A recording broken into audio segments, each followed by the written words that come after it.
Depois disto, deixando Paulo Atenas, partiu para Corinto. E aqui chegaram. E aqui em Corinto ele encontrou um judeu chamado Áquila, natural do Ponto, recentemente chegado da Itália, com Priscila, sua mulher, em vista de ter Cláudio decretado que todos os judeus se retirassem de Roma. Paulo aproximou-se deles e, posto que eram do mesmo ofício, passou a morar com eles e trabalhavam, pois a profissão deles era de fazer tendas. E todos os sábados discorria, uma das palavras que denotam o modo de Paulo ensinar, que é conectado, é sequente, discorria na sinagoga persuadindo, portanto levando até ao extremo da lógica conclusiva o que ele estava dizendo, tanto a judeus quanto a gregos. Quando Silas e Timóteo desceram da Macedônia, que a gente viu que ele os deixou em Tessalônica e em Bereia para confirmar a fé dos irmãos, Paulo se entregou totalmente à palavra, ou seja, ele parou de fazer tendas com Áquila e dedicou-se exclusivamente à pregação do Evangelho, dando testemunho aos judeus de que Jesus é o Cristo. Opondo-se eles e blasfemando, sacudiu Paulo as vestes e disse-lhes: sobre a vossa cabeça o vosso sangue, eu deles estou limpo, e desde agora vou para os gentios. Aí a gente fica imaginando que ele diz: eu vou para os gentios e está indo para algum lugar. Não, esse lugar estava tomado de gentios de todos os lugares do mundo. Vocês hoje de manhã passaram ali no canal e vocês verificaram a importância desse istmo do Peloponeso no comércio, no fluxo de dinheiro, no fluxo de cultura, porque o canal poupava uma volta enorme para passar de um mar para o outro. A travessia pelo canal facilitava extremamente o fluxo de comercialização no lugar.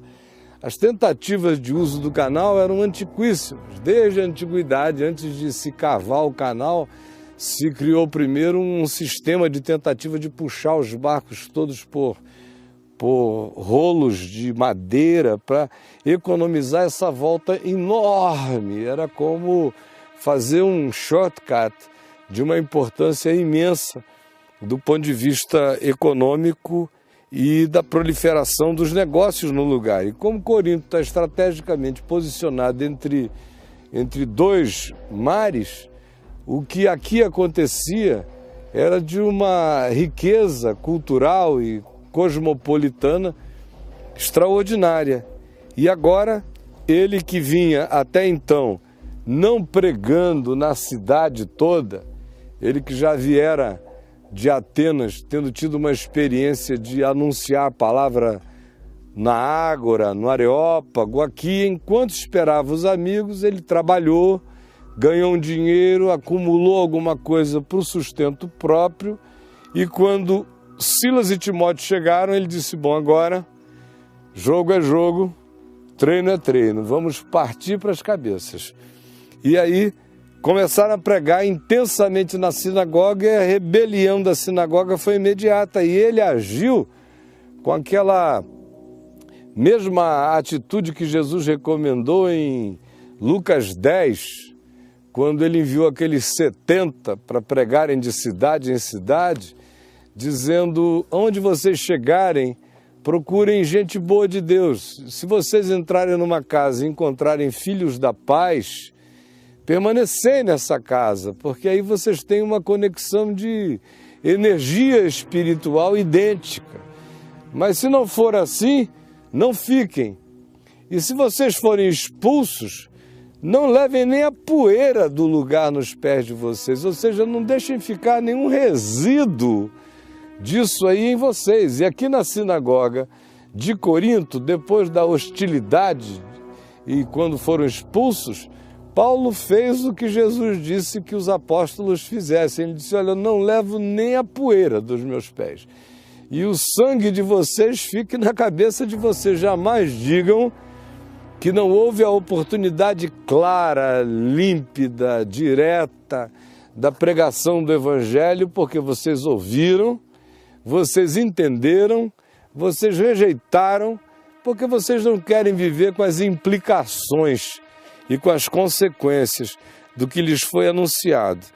Saindo dali, ele entrou na casa de um homem chamado Tício Justo, que era temente a Deus, o qual essa casa era vizinha, parede com parede, à sinagoga. Foi aquilo que eu lhes falei lá em Bereia, que ele não tinha esses pudores diocesanos que o Império Romano passou para o cristianismo, e o cristianismo, nas suas muitas variáveis denominacionais, faz a mesma coisa. Tem alguém pregando ali, eu tenho que pregar bem longe, porque aqui já é o meu pedaço. Paulo foi expulso da sinagoga. Tício Justo, que tinha uma casa contígua à sinagoga, disse: pode vir para cá. E ele não disse: não, aí não pega bem, porque o pessoal vai estar fazendo oração lá, a gente vai estar cantando aqui. Não, ele entrou mesmo. E não só ele entrou, mas também se diz que outras pessoas, Crispo, o principal da sinagoga, o gestor, uma espécie de rabino laico da sinagoga, creu no Senhor com toda a sua casa. Também muitos de Corinto, ouvindo, criam e eram batizados. Teve então Paulo à noite, aqui nesta cidade, uma visão do Senhor que lhe disse: não temas, pelo contrário, fala e não te cales, porquanto eu estou contigo e ninguém ousará fazer-te mal, pois tenho muito povo nesta cidade. E ali permaneceu 1 ano e 6 meses ensinando entre eles a palavra de Deus. 1 ano e 6 meses é a segunda estada mais longa dele num lugar, ensinando. É outra vez a palavra usada. O verbo é ensinar, é um dia depois do outro, é consequência, é exposição, é persuasão, não é palavreado solto. Ele começa e ele sabe aonde ele quer chegar, o que ele quer construir na mente das pessoas. Hoje a gente aqui em Corinto tem uma visão palidíssima do significado que essa cidade tinha. É preciso usar a imaginação. Lá no alto, vocês estão vendo a Acrópole de Corinto, a Acrocorinto, onde estava o templo de Afrodite, com as prostitutas cultuais. Eu vou falar disso daqui a um pouquinho mais. Aqui o templo de Apolo. E a cidade imensa, se esparramando em todas as direções, com um bulício de vida muito grande. E por ser uma cidade portuária, eram marinheiros do mundo inteiro passando por aqui com aquela cultura de marinheiro, que aonde chega quer descarregar o sêmen, aonde chega quer encher a cara, aonde chega deseja um relaxation, porque a vida de um navio hoje em dia ainda é angustiante, com todos os confortos dos navios mesmo de carga. Imagine naqueles dias o que era viajar, atravessar mares, os desconfortos enormes, de modo que chegar na cidade, eles chegavam como seres bárbaros, desesperados para encontros com mulheres, para beberem, para conversarem, para caírem doidos pelas esquinas, para fazerem suas arruaças, de modo que Corinto se transformou num lugar extremamente complexo do ponto de vista dos comportamentos, porque havia comportamentos do mundo inteiro se expressando aqui. Por que eu estou dizendo isso? Porque sem essa imaginação mínima, a gente não entende, por exemplo, a relação de Paulo nas cartas que ele escreveu à igreja aqui em Corinto. E é isso que de carinha eu peço a vocês que vão guardando enquanto eu prossigo a leitura. Vejam como Paulo chegou aqui já meio cansado de apanhar. Ele ainda iria apanhar muito depois, mas a primeira viagem foi tão hostil, a segunda viagem que ele está fazendo também já tão cheia de hostilidade, que ele chega em Corinto meio cansado. Por isso ele chega e não sai logo pregando. Ele encontra Áquila e a mulher dele, Prisca, e diz, deixa eu fazer tenda, ganhar um dinheirinho, ficar sossegado um pouco, amealhar alguma coisa pessoal para eu não ficar dependendo que me tragam dinheiro da Macedônia ou me mandem recursos de algum lugar, nem fique dependendo das pessoas imediatas aqui do lugar. Deixa eu fazer o que eu posso fazer para me cuidar enquanto os meus amigos chegam, Timóteo e Silas, para virem aqui me ajudar. E ele também entendia que Priscila e Áquila, como um casal, não deveriam ser expostos a perigos, eles eram um casal. Já Timóteo e Silas eram dois solteirões como ele. Se o pau cantar, não tem problema, a gente está aí para aguentar, mas eu não vou expor o casal a uma situação de risco desnecessária. Quando chegam os dois, ele diz, agora vamos.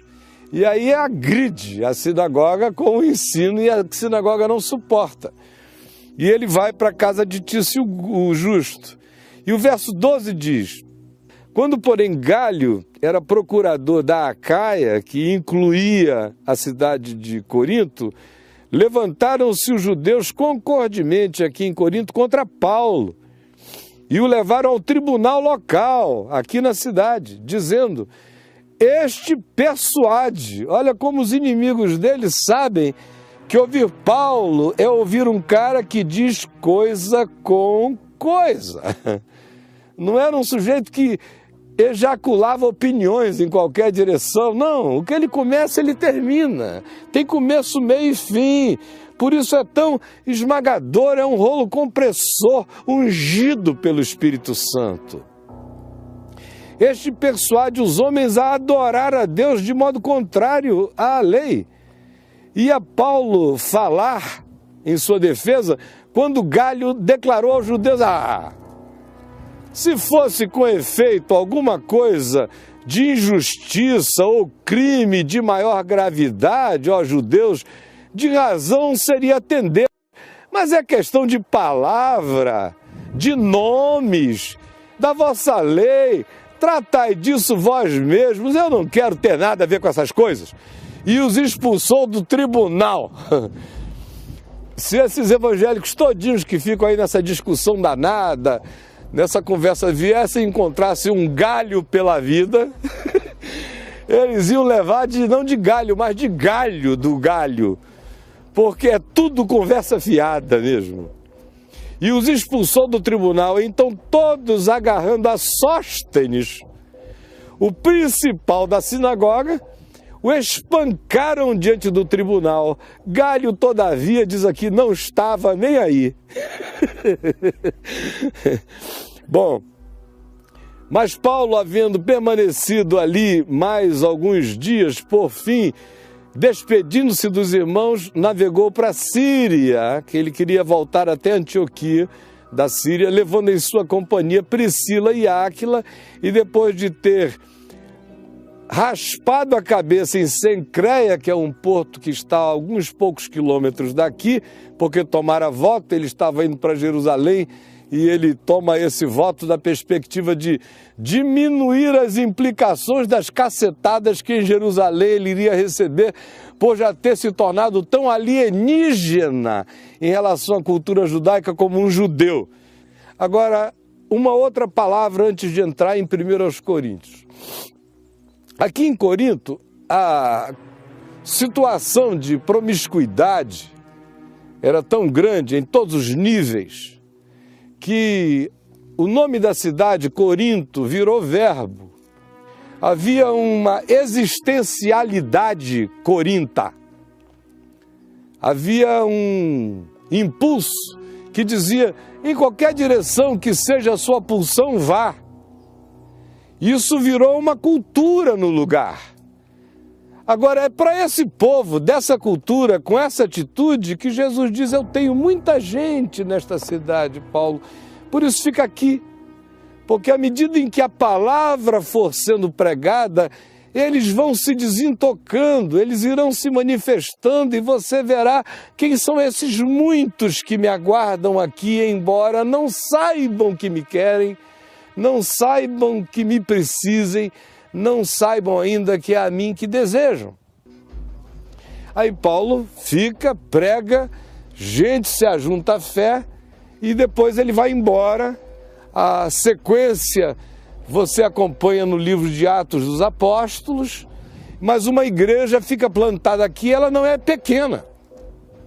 Como o lugar é portuário, conexão entre mares, chega não somente gente com interesses comerciais e de outras naturezas, mas era caminho natural também para quem estivesse viajando com qualquer outra intenção passar por aqui.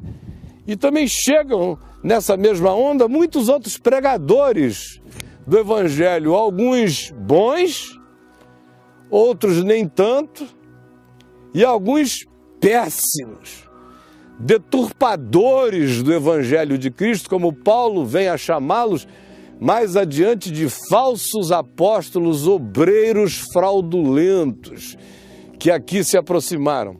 Pois bem,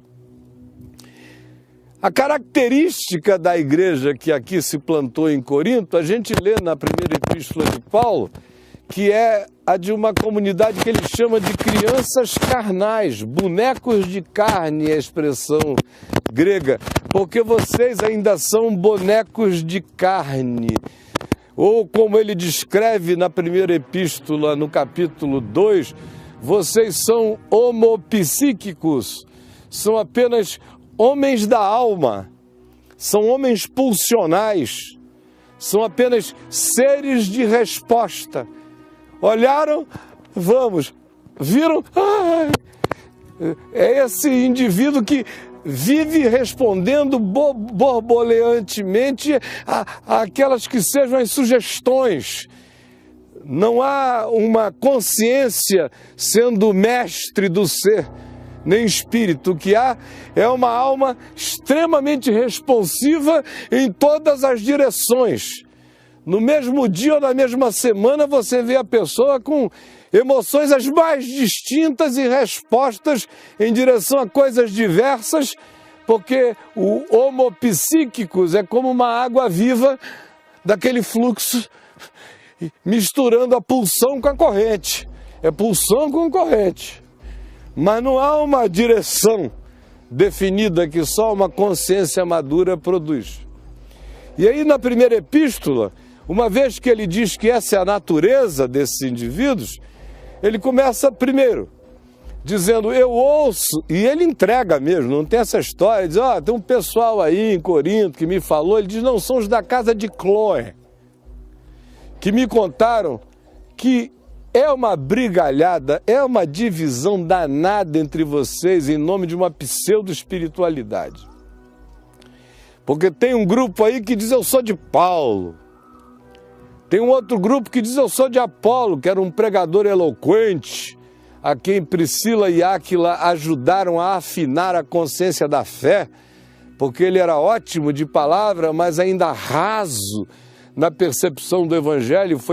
Foram Priscila e Áquila que vieram a aprofundar a consciência de Apolo. Como também havia outros que diziam aqui em Corinto, nós somos de Pedro. Porque nós já ouvimos falar de Pedro, ouvimos Pedro em algum lugar, e nós somos do grupo de Pedro. E havia os hiperespirituais que diziam, nós somos de Cristo, portanto superiores a vocês todos. Aí Paulo diz, não, ouvindo isso, não é para eu imaginar que vocês são carnais. Porventura eu, Paulo, morri na cruz por vocês? Fiz sacrifício expiatório para salvá-los? Ou Apolo? Ou Pedro? Aí ele entra anunciando de novo, como se fosse a primeira vez, a palavra da cruz.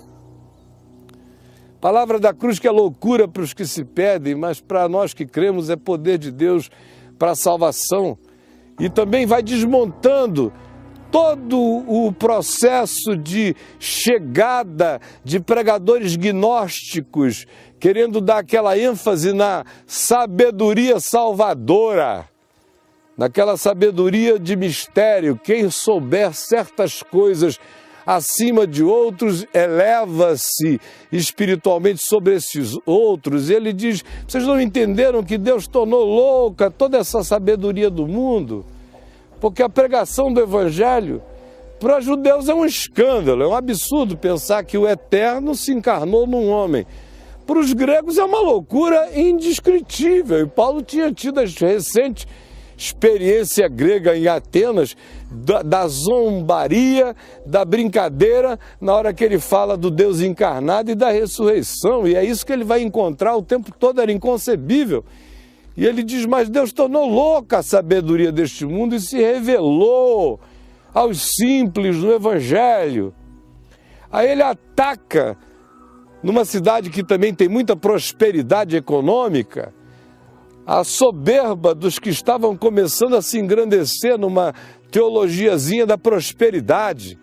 Ele diz: reparem na natureza da vocação de cada um de vocês e vejam, se Deus chamou aqui em Corinto os mais cultos, os mais sábios, os mais ricos, ou se não começou tudo que começou com os mais pobres, com os mais simples, com os mais ávidos.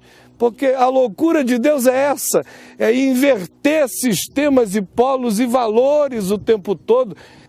Saber disso gera em nós uma gratidão constrangedora.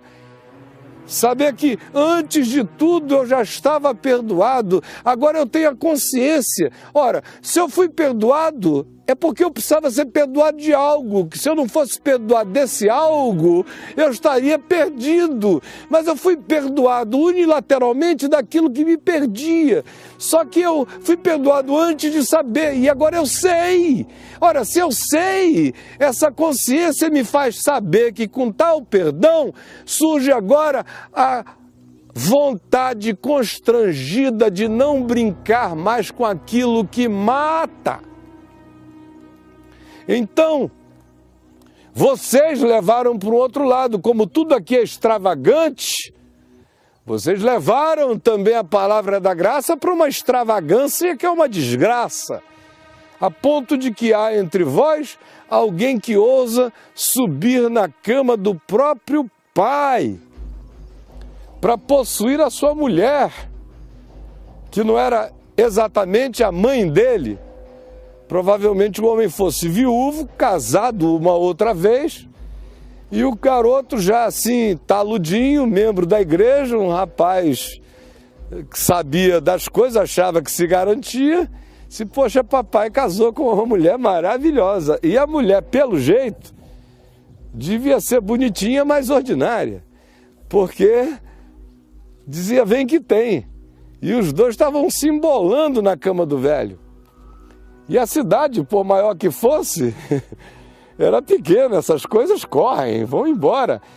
Todo mundo dizendo, até ali no templo de Apolo, o cara passava e dizia: esse cara pega a mulher do pai dele, rapaz. E agora vai adorar a Deus ali, junto com os crentes lá, ó.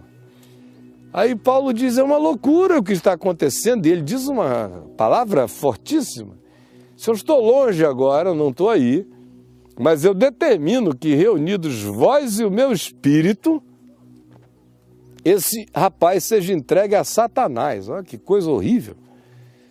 Para a destruição da carne, para que o seu espírito seja salvo no dia do Senhor. Alguém ouve isso assim de saída? Parece completamente horroroso. Mas essa é uma palavra de disciplina que não visa perder ninguém, como a disciplina no Novo Testamento não é para a morte. A palavra disciplina vem da raiz grega da palavra discípulo, que é aquilo que um discípulo faz. O discípulo anda segundo a disciplina do discípulo. Então, que ele seja entregue a Satanás para que ele experimente na carne, já que o negócio dele é carne, negócio dele é músculo, negócio dele é corpo, negócio dele é é o que se pode arrancar do corpo de prazer, e ele, por causa disso, está cometendo um absurdo contra a vida do pai dele. Que ele seja entregue aos extremos da carne. Porque os extremos da carne vão fazê-lo sentir as dores da carne, na esperança de que isso lhe acenda a consciência. Aí Paulo diz isso, nessa primeira epístola, e prossegue dizendo, olha, não é assim. Aí ele trata de um outro assunto e diz, também ouço dizer que entre vocês, como esta é uma cidade comercial, tinha muito negócio rolando e a igreja estava cheia de homens de negócios e de comerciantes, tem gente pegando um irmão e levando o irmão a um tribunal secular. Agora apresente-se a causa do fulano de tal, aí lá vem ele, lá crente, tem uma demanda contra este fulano aqui, que inclusive frequentamos a mesma igreja juntos ali. Aí lá vem o outro dizendo, não, mas é ele que está me enganando. Aí ainda pegam testemunhas da igreja, uns contra, outros a favor, perante um juízo secular. E Paulo disse, meu Deus, será que não tem uma pessoa sábia entre vós, moderada, para chamar, sentar e chegarem a termos de justiça e de bom senso? Vocês têm que recorrer a uma potestade de justiça secular para resolver aquilo que no reino de Deus se resolve conforme Jesus ensinou em Mateus 18, com diálogo, com conversa, com proximidade. O só haver entre vós tais demandas já é vergonha completa, ele diz. Ao contrário, se vocês tivessem entendido o Evangelho, vocês sofreriam o dano, ao invés de levar a causa a esse nível. Se vocês tivessem entendido o Evangelho, vocês sofreriam a perda do que levarem o Evangelho para uma questão, para um tribunal secular, onde um juiz pagão exerce a ascendência de consciência sobre os cristãos, porque vocês não têm consciência de nada. Aí no capítulo 7, ele trata de uma questão que tinha a ver com algo pululante aqui também, que era a proliferação dos casamentos. Aqui em Corinto estava havendo também muita monogamia sucessiva e tinha pai angustiado, porque eles tinham filhas virgens, nesse ambiente onde toda carne nova era uma delícia. Aí diziam, o que a gente vai fazer? Escreveram perguntando a Paulo. E Paulo disse, olha, o que eu tenho a dizer é o seguinte. Primeiro aos casados. Com essa oferta de sexo, vocês, homens e mulheres casados, não deixem de transar. Está escrito aí em 1 Coríntios 7, do verso 1 em diante. Estou só traduzindo para um português mais simples. Está dito, não vos priveis um ao outro, exceto, talvez, por mútuo consentimento, isso para vos dedicardes à oração e logo vos ajuntardes sexualmente, para que Satanás não vos tente por causa da incontinência. Então ele disse, cercado por um ambiente de oferta sexual cotidiana, vocês, mulheres que queiram se santificar, pelo amor de Deus, se santifiquem embaixo do marido ou em cima do marido, mas se santifiquem no movimento da alegria. E todo dia.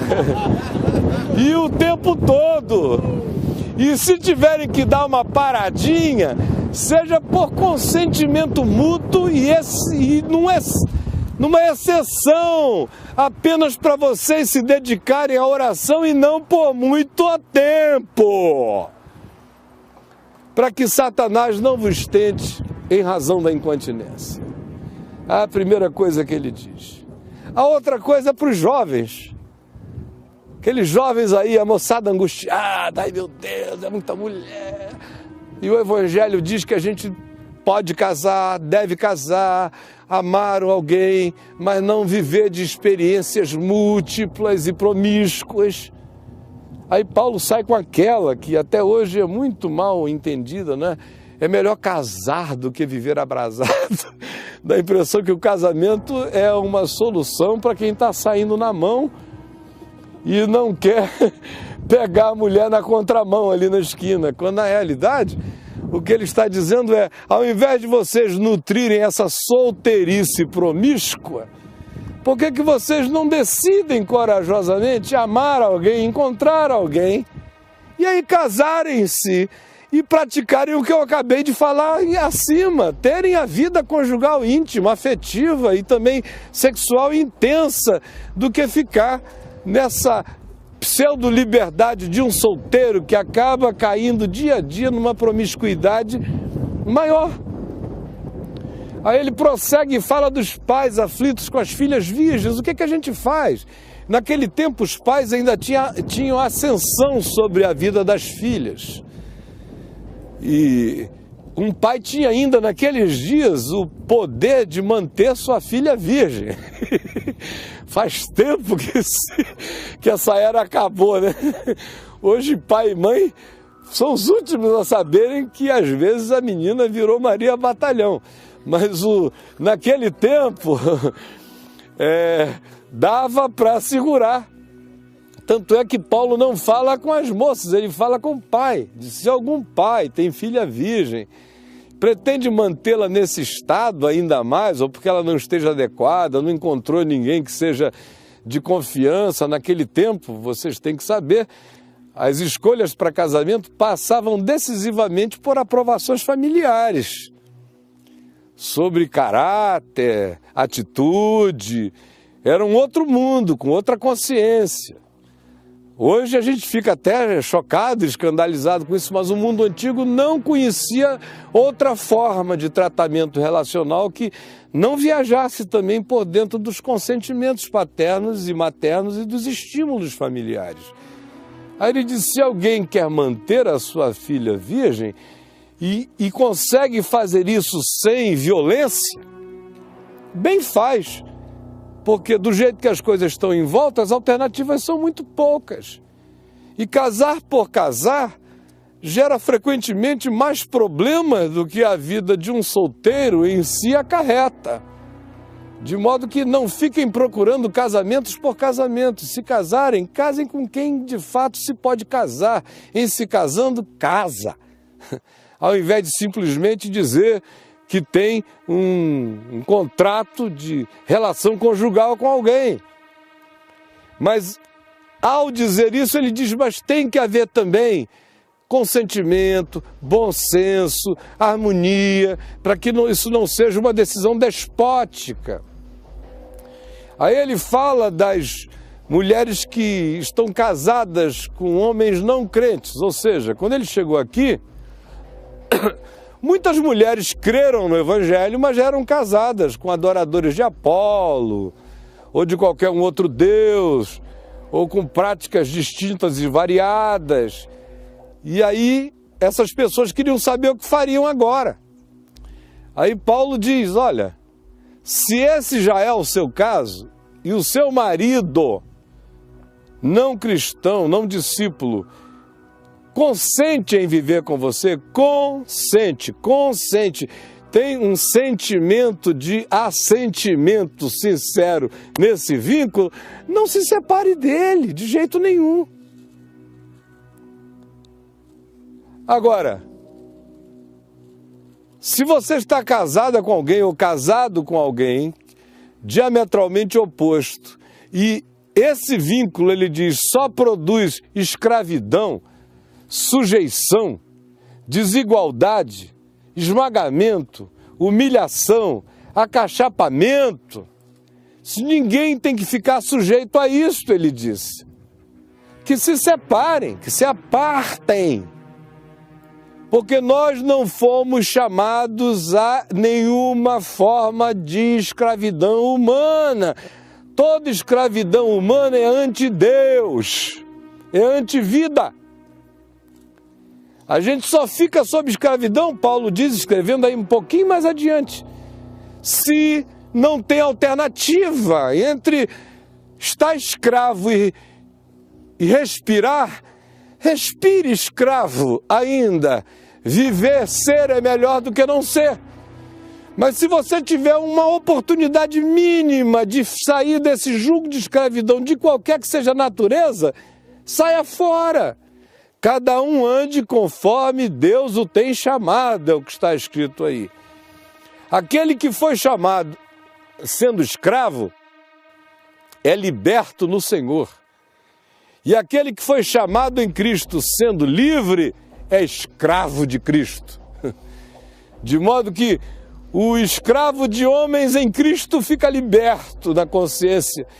E o liberto socialmente em Cristo fica escravo do amor que o faz tratar a todos em serviço e bondade. E assim é a consciência do Evangelho. Aí ele prossegue um pouco mais e fala de questões relacionadas ao sustento dele. Ele alude ao fato de que somente ele e Barnabé, aparentemente, eram os apóstolos que andavam por aí sem mulher, sem companheira, sem casamento. Aí quando você estabelece um parâmetro muito elevado de vida pessoal, Pedro era um cara muito mais normal, que era casado. E, eventualmente, quem sabe, ele tenha levado a esposa dele para algumas jornadas com ele e outros apóstolos, mas Paulo e Barnabé eram os solteirões da vez. E aí, toda vez que alguém via Paulo sendo servido por uma irmã, já começava aquela fofocada geral. Aí vinha Paulo de algum lugar e vinham umas duas irmãs com Paulo. Aí já começava o pessoal, será que Paulo está pegando? Qual é a intenção dele? Vai casar? E aí ele expressa isso assim, meio de saco cheio, né? Se pelo amor de Deus, vocês só pensam naquilo. São só irmãs. São pessoinhas. Assim como eu sirvo vocês, homens, e as esposas de vocês, essas irmãs me servem. Assim como Jesus, lá em Lucas 8, se diz que foi servido a vida inteira, durante aqueles 3 anos e 6 meses de ministério, por algumas mulheres com bens, muitas delas casadas, até com gente importante do Principado de Herodes, e que o serviam. Assim é comigo e com Barnabé, mas por favor, tire essa maldade da cabeça. E ele vai dizendo um monte de outras coisas, sobre, por exemplo, a questão de dinheiro, de salário, como ele tinha conseguido viver aqui sem depender do salário de ninguém, da manutenção que viesse de ninguém, do sustento de ninguém, mas diz, e se eu precisasse? Haveria alguma coisa errada nisto? Não é justo que eu que vivo e me dedico exclusivamente a atender, a ensinar e a pregar o Evangelho de coisas espirituais imponderavelmente superiores, fosse sustentado pelas ponderabilidades mínimas de pão, água, casa, sustento e essas coisas que têm começo, meio e fim? Mas ele diz, graças a Deus, essa glória ninguém me roubará nas regiões da Acaia. Que essa região, onde eu não precisei ser sustentado pelo dinheiro de nenhum de vocês, eu me autofinanciei o tempo todo. E essa glória vocês não vão me tirar, até porque vocês não têm nem grandeza humana para ajudar. Aí quando ele chega ali no capítulo 8, ele fala ali do templo de Apolo, dos alimentos sacrificados aos ídolos. Porque tinha gente que tinha entendido já assim o Evangelho em parte. Entendido que tanto fazia. Ia passar ali na feira que tinha em volta do templo de Apolo, ou na Ágora aqui, e pegar a comida que tivesse que pegar no mercado, levar para casa e tratar e comer. Mas tinham outros recém-convertidos ou chegando à fé, que olhavam e diziam, não, eu sei que a comida que a banca da dona fulana vende é antes consagrada a Apolo. Eu sei que o que se vende desse lado do mercado é todo consagrado a Apolo. E para essas pessoas, elas ficavam em crise de comprar aquela comida que tinha sido consagrada a Apolo. Aí vinha um irmão já todo liberto na consciência, que sabiam que Apolo e nada era a mesma coisa. Que Apolo nunca criou um quiabo, que tudo é do Senhor, a terra e o que nela existe, tudo vem de Deus, e que com ações de graça todas as coisas são puras para os puros. mas que não tinham cuidado com a consciência dos mais fracos e faziam um show de liberdade do caminho da graça, entenderam? Como tem assim uns palhaços no caminho da graça com essa mesma atitude. Agora eu estou livre. O Caião me ensinou, me dá vontade de encontrar, mas dá de cajado nesses caras até não poder mais, porque são os idiotas, sabe? Aí vai aquele cara que acha que entendeu, eu estou livre. Ninguém tem nada a ver com a minha vida, eu estou livre no Senhor. Com a minha tem um bocado de coisa a ver. Como Paulo diz, com os experimentados eu troco tudo, com os infantis eu dou o que eles aguentam e vou tentando fazê-los crescer. Mas não dá para ter a mesma relação escancarada com todo mundo, porque as consciências são muito diferentes. E por que eu vou usar da minha consciência liberta para cachapar o infantilismo de alguém que ainda não se desenvolveu na percepção da fé? Só para fazer da minha liberdade um escândalo. E aqui eu abro um parênteses para dizer, isso não tem nada a ver com a relação de Paulo com os judeus. Tem nada a ver com a relação de Jesus com os judeus. Vocês vejam que com os judeus ele choca mesmo. Ele come, ele choca mesmo. Ele está falando aqui entre pagãos, entre pessoas que têm essa consciência ainda dividida. E aí ele chega e orienta no capítulo 8, dizendo, olha, não façam isto.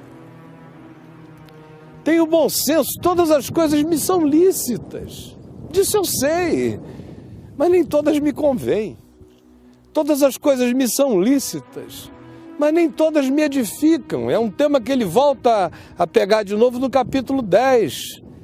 Todas as coisas me são lícitas, mas nem todas me convêm. Todas as coisas me são lícitas, mas nem todas me edificam. E ali ele aplica não só a comida sacrificada aos ídolos, mas agora também a liberdade em relação à sexualidade. Ele diz, olha, eu sou um homem livre, mas a minha liberdade não é um estímulo a que eu use a minha liberdade contraditoriamente para ir construindo escravidões em relação à minha própria vida.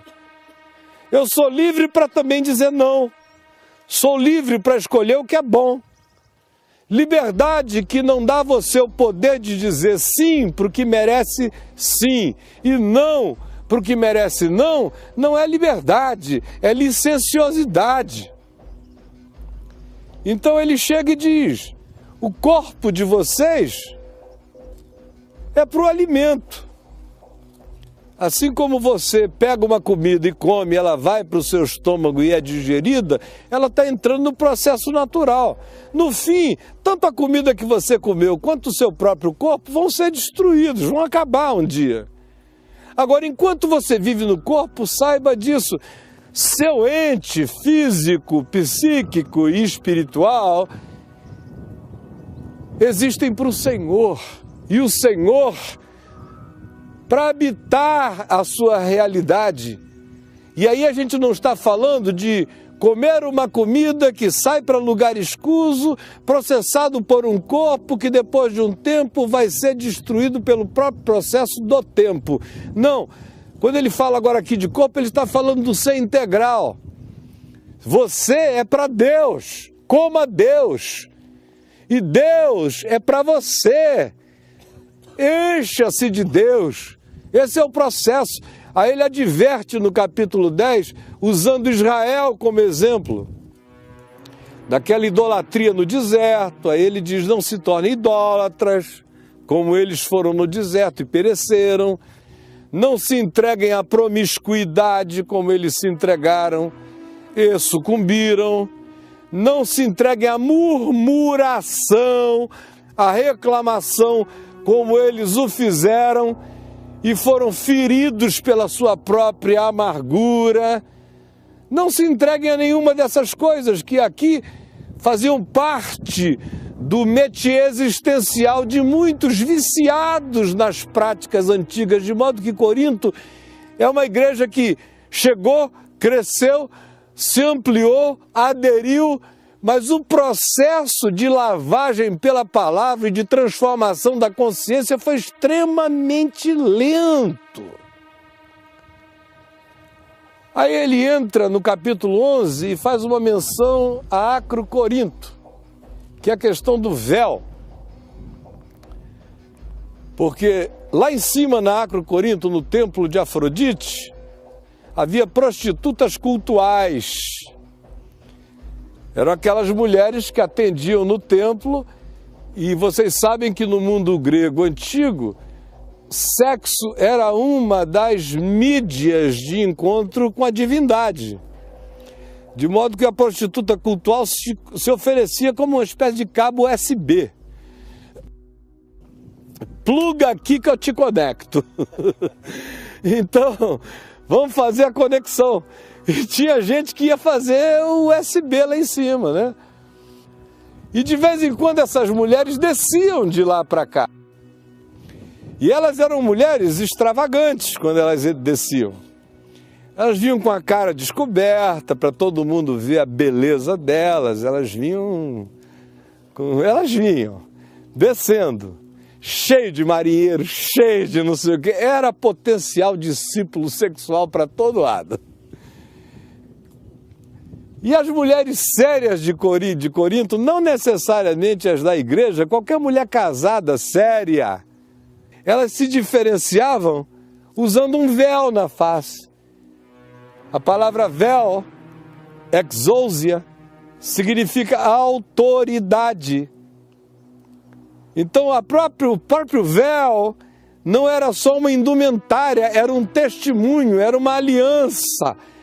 Era uma explicitação no rosto de que aquela mulher tinha uma relação com um homem, que ela era fiel a um homem, que ela era possuída e se deixava possuir, e tinha prazer em ser de quem ela era, e ela era só de quem ela era. Esse é o outdoor dela, é o billboard dela, para não ser molestada na rua enquanto andava. Então, antes de ser uma questão que diferenciava mulheres discípulas das prostitutas cultuais ou das prostitutas de Corinto que eram abundantes, era uma questão que diferenciava as mulheres dignas de Corinto das que estavam fazendo oferta de si mesmas. Então Paulo diz, olha, se até as mulheres de Corinto que têm consciência de dignidade se tratam assim, por que vocês agora que são de Jesus e do Evangelho acham que a graça de Deus pode botar a cara de vocês despudoradamente para fora num ambiente onde a cara para fora é um sinal de vem que tem? Todas as coisas me são lícitas, mas eu pergunto, essa convém? Todas as coisas me são lícitas. Se a gente tivesse ido em qualquer outro lugar, vocês poderiam andar com a cara de fora. Mas aqui em Corinto isso edifica? É claro que não. Então tudo aquilo que você lê no capítulo 11 inicialmente, não é um mandamento para você andar com um véu na cara por aí. Naquele contexto, esse era o ensino. Por causa da circunstância, não era um princípio a ser universalizado como hábito, era um princípio a ser universalizado como consciência, com véu ou sem véu. Aqui o véu expressava essa mensagem. Aí ele chega, ainda no capítulo 11, e fala da festa da ceia do Senhor, do encontro do ágape, que entre nós é feito com aquele pãozinho assim, desse tamanho, aquele cálicezinho desse tamanho, que diz, Pai, passa de mim esse cálice, porque é muito pequenininho aquele cálice ali. Mas na antiguidade, a ceia do Senhor era num banquete, onde todos os membros da comunidade da fé traziam de casa tudo que tinham em casa. Quem tinha mais trazia mais, quem tinha menos trazia menos e não botava na sua mesa para dizer, aqui é o que eu trouxe da minha casa, olha só como é que eu trouxe esse vinho aqui, ó. Vinho maravilhoso que eu mandei buscar lá de Canalic. Não. Ele trazia para dividir.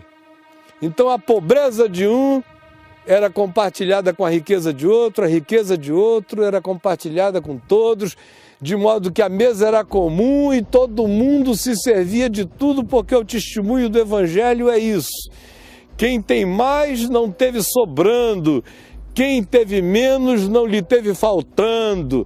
Esse não é o socialismo, mas é o espírito comunal do Evangelho. É justiça, paz e alegria no reino de Deus. E Paulo diz, olha, quando vocês estão se reunindo para pior. Era melhor nem fazer essa ceia, porque essa ceia é um assinte. Porque entre vós há aqueles que trazem vinho de casa, bebem tanto que ficam bêbados de porre na ceia. Ao passo que há pobrezinhos passando fome na ceia de vocês, enquanto vocês se refastelam nas comidas que trouxeram. Isso é nojento aos olhos de Deus. Nós não estamos no templo de Apolo, nós estamos diante do Deus Santo. E se o Evangelho não puder produzir consciência solidária entre nós, Evangelho nenhum produziu nada em nós. Ele não está advogando nenhum tipo de igualitarismo, nem de comunismo totalitário. O que ele está dizendo é, cada um trabalhe com as próprias mãos, tenha para viver com tranquilidade, modéstia e sossego, e sobretudo para atender ao necessitado.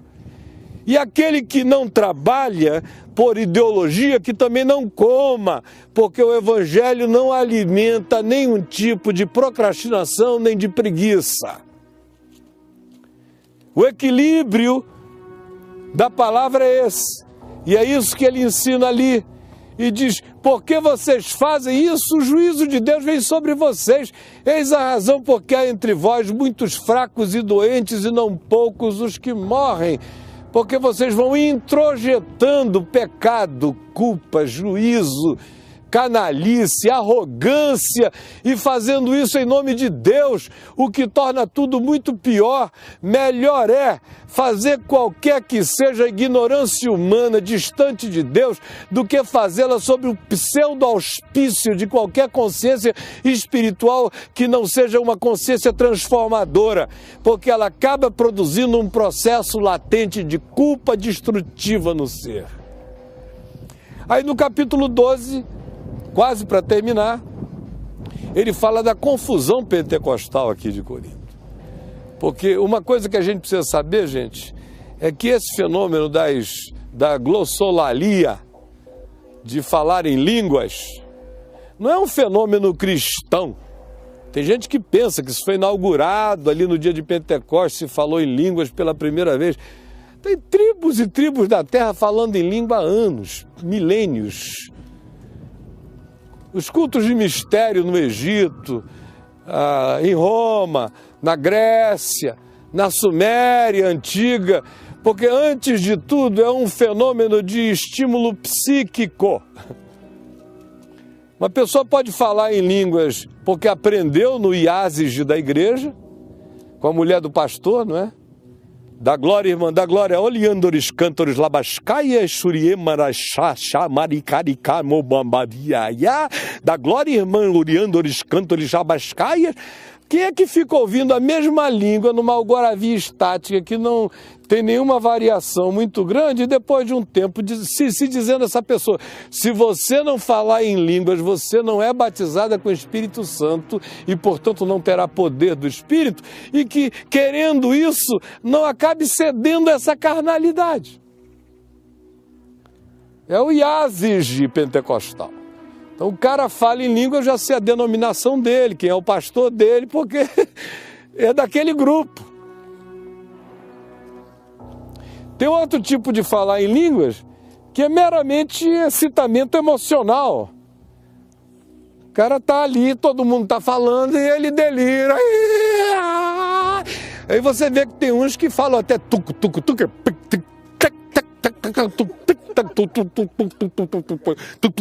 mas passou uma moto enguiando perto do cara. Mas é só um excitamento psíquico. Como também existem aqueles que falam em línguas como um destampar do inconsciente. Como um destampar. Quando você está numa agonia muito grande, Quase todo mundo fala em língua quando está em agonia muito grande. Você é capaz de dizer o indizível, o inexprimível, na agonia da sua dor. Ora, se você na agonia da sua dor ainda tem algum estímulo para fazer da sua agonia alguma coisa que seja dita não só como um gemido, mas como algo que expresse o inexprimível, porque você foi educado assim, tanto faz se você é esquimó, se você é evangélico ou se você é um pagão de Corinto, vai sair a mesma coisa. E existem as línguas que são resultado do Espírito Santo em nós, que é o que Paulo diz, que é aquela que expressa o inconsciente diante de Deus, o inexprimível diante de Deus, e que não é forçada, que não é buscada, que não é ensinada, que quando ela brota de dentro de nós, ela brota num borbulhar maravilhoso, edificante, que se você está doído, você fica consolado sem saber nem porquê.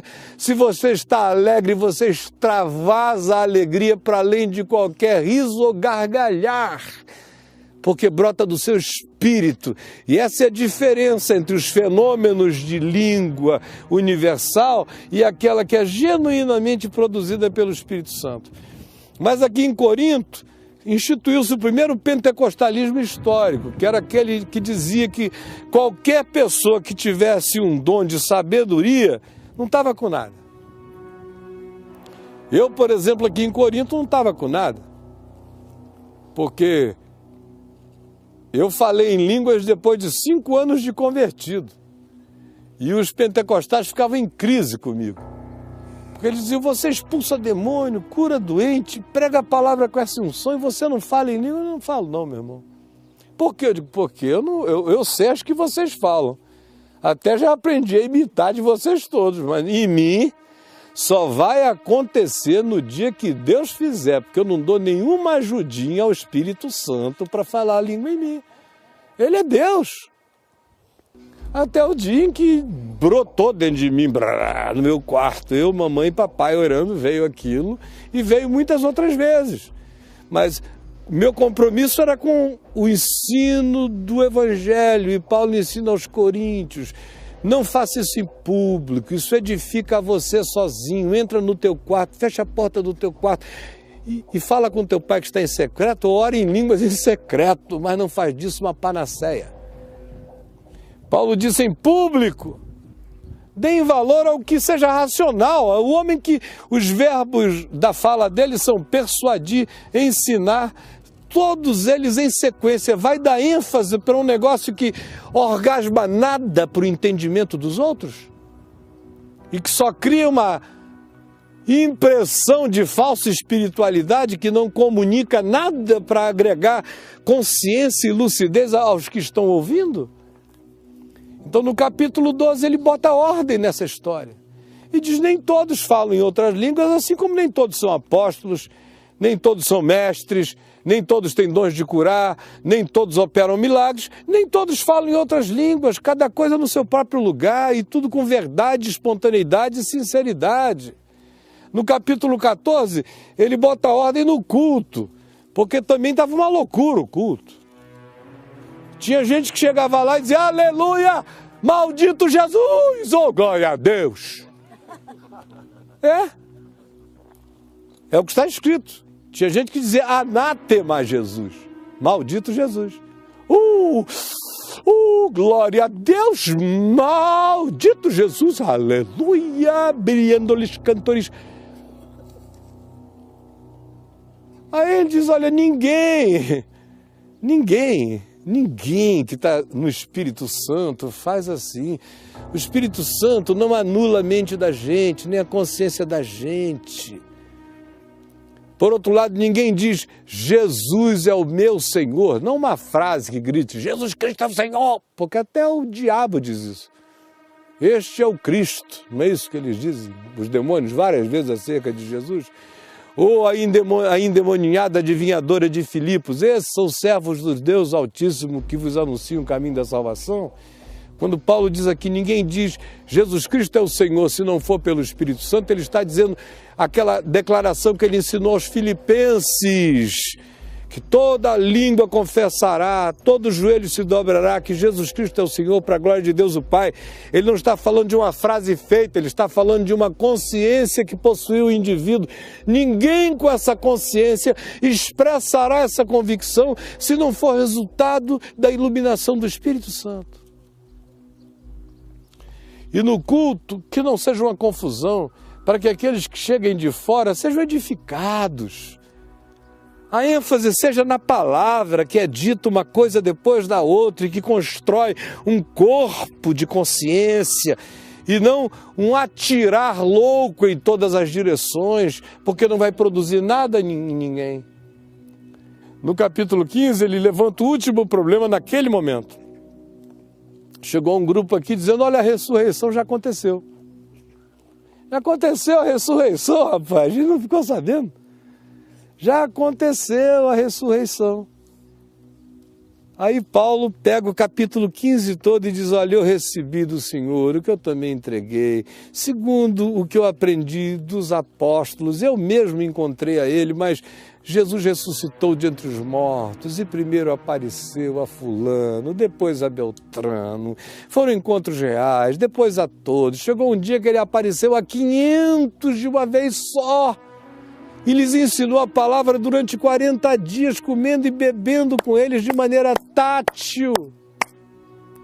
E depois de todos, apareceu também a mim, como um ektrauma, que é a expressão grega que ele usa para definir alguém, um neném que foi tirado por fórceps do ventre.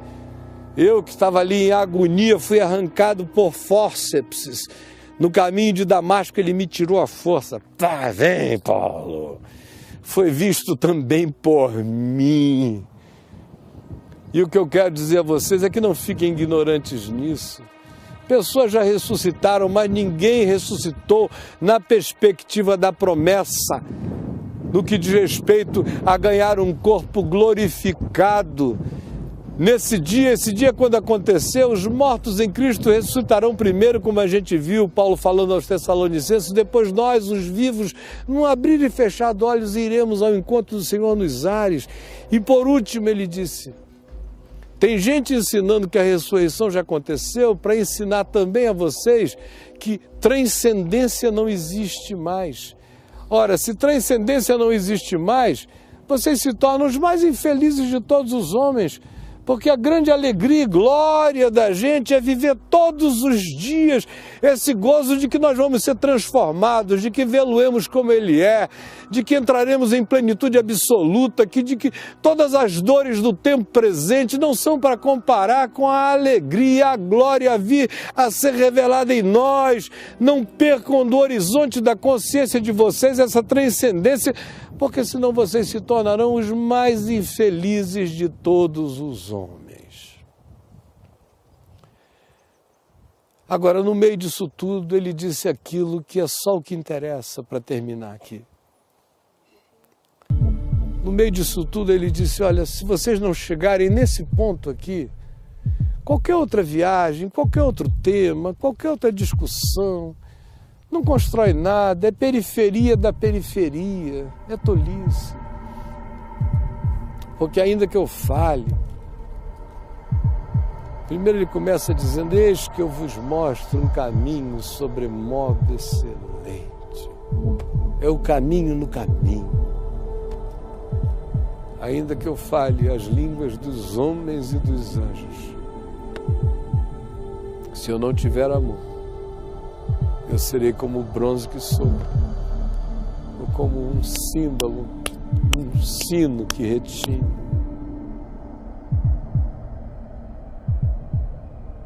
Ainda que eu tenha o dom de profetizar,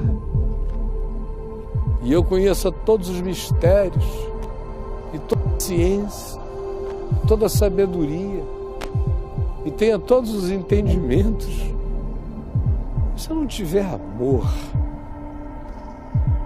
para me entregar, para me dedicar, para perdoar, para acolher, nada aproveitará. Ainda que eu tenha tamanha fé,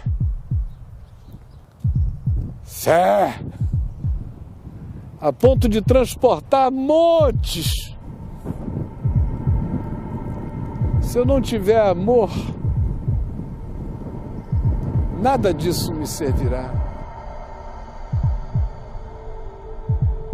Ainda que eu tenha a atitude de pegar todos os meus bens e doá-los aos pobres e até entregar em martírio, em nome da honradez e da minha macheza, de dizer eu não abro mão das minhas convicções e da ortodoxia da minha fé.